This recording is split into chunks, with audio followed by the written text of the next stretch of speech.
Hi friends, அஸ்ஸலாமு அலைக்கும்.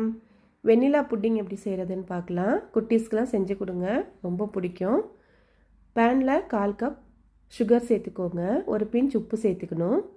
2 table spoon cornflour சேர்த்துக்கோங்க.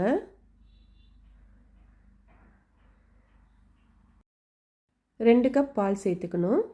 கண்டிப்பாக இந்த டெசர்ட் ரெசிப்பியை ட்ரை பண்ணி பாருங்கள். 2 முட்டையோட மஞ்சள் கருவு மட்டும் சேர்த்துக்கணும்.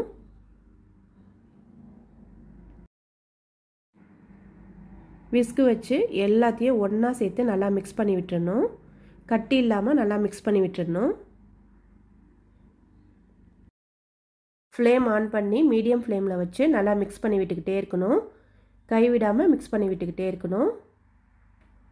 கொஞ்ச நேரத்துலேயே திக் கன்சிஸ்டன்சி வந்துடும். 2 டீஸ்பூன் வெண்ணிலா எசன்ஸ் சேர்த்துக்கோங்க. வெண்ணிலா எசன்ஸ் சேர்த்து நல்லா மிக்ஸ் பண்ணி விட்டுக்கிட்டே இருக்கணும். கைவிடாமல் மிக்ஸ் பண்ணி விட்டுக்கிட்டே இருக்கணும், இல்லைனா ரொம்ப கட்டியாயிடும். லாஸ்ட்டாக ஒரே ஒரு பீஸ் பட்டர் சேர்த்துக்கோங்க. இந்த கன்சிஸ்டன்சியில் இருக்கணும். எந்த பவுலில் வேணாலும் செட் பண்ணிக்கலாம். கண்டிப்பாக இதை ஒரு டைமாவது ட்ரை பண்ணி பாருங்கள், அவ்வளோ டேஸ்ட்டாக இருக்கும். ஃப்ரிட்ஜில் வைக்கணும்னு இல்லை, வெளியே வச்சு செட் பண்ணிக்கலாம். சில்லுன்னு குடிக்கணுன்னா ஃப்ரிட்ஜில் வச்சு செட் பண்ணிக்கோங்க.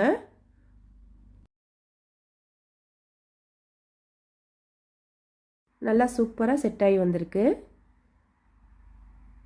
வீட்டில் உள்ள குட்டீஸ்க்கு எல்லாத்துக்கும் செஞ்சு கொடுங்க. இஃப்தாருக்கு கண்டிப்பாக ட்ரை பண்ணி பாருங்கள். வீடியோ பிடிச்சிருந்தா சுமையாஸ் கிச்சனை சப்ஸ்கிரைப் பண்ணிக்கோங்க. தேங்க்ஸ் ஃபார் வாட்சிங்.